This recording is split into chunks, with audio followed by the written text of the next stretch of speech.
Hello students, मेरे इस YouTube channel में आप सभी का स्वागत है। आज के सेशन में हम लोग देखेंगे सम इम्पॉर्टेंट डेफिनेशंस। तो चलो स्टार्ट करते हैं। सबसे पहली डेफिनेशन जो है रिजिड बॉडी, वो क्या है students? Rigid body, a body which does not gate deform under the action of force और a number of forces is called rigid body। Rigid body एक ऐसी बॉडी है जिस पर फोर्स लगाने के बावजूद भी वो उसका शेप और साइज चेंज नहीं करती, मतलब वो डिफॉर्म नहीं होती। ऐसे बॉडी को हम रिजिड बॉडी कहते हैं। ठीक है स्टूडेंट्स, क्या होता है रिजिड बॉडी?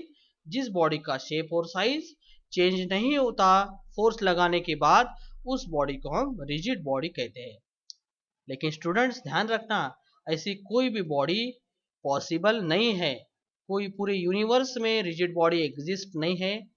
लेकिन हम लोग would, iron rod, stone and glass को हम कंसीडर करते हैं एज अ रिजिड बॉडी है। ठीक है, ये हो गई हमारी फर्स्ट डेफिनेशन। चलो दूसरी डेफिनेशन देखते हैं। दूसरी डेफिनेशन जो है वो है point of action of force. तो point of action of force क्या होता है? The point on the rigid body where a force is act. Rigid body पर जिस पॉइंट पर फोर्स लगता है उस पॉइंट को हम कहते हैं point of action of force. चलो हम डायग्राम से समझते हैं। सो स्टूडेंट देखो, एक रिजिड बॉडी आपके पास दिख रही है स्क्रीन पर। ये एक रिजिड बॉडी है।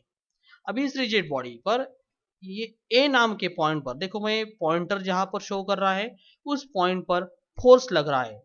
सो जिस पॉइंट पर फोर्स लगता है उस पॉइंट को हम point of action of force कहते हैं। सो ए पॉइंट हो जाएगा यहाँ पर point of action of force. Clear हुआ फ्रेंड्स? तो ये हो गया point of action of force. अभी है थर्ड डेफिनेशन देखते हैं। थर्ड डेफिनेशन क्या है? Line of action of force. Line of action of force क्या होता है?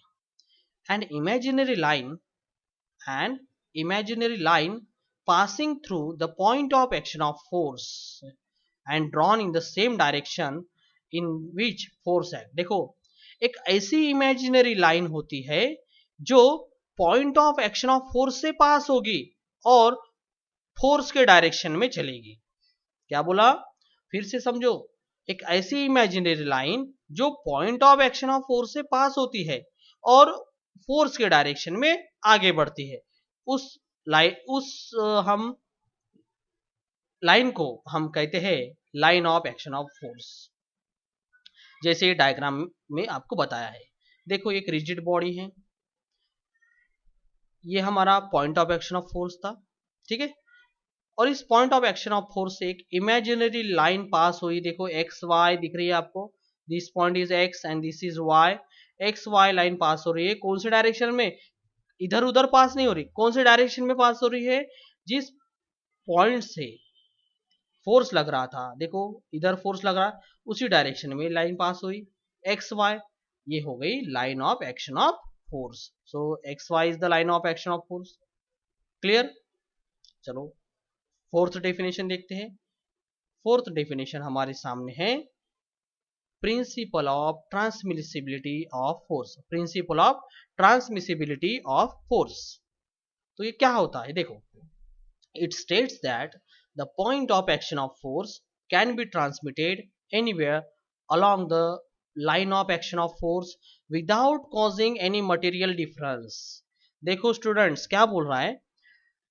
एक principal of transmissibility of force क्या बताता है हमें? ये जो point of action of force होता है, ये line of action of force पर कहीं पर भी ट्रांसमिट हो सकता है और जिसके वजह से मटेरियल को कोई भी डैमेज नहीं पहुंचेगा, कोई भी उस मटेरियल का डिफरेंस नहीं होगा। ठीक है, without causing any material difference.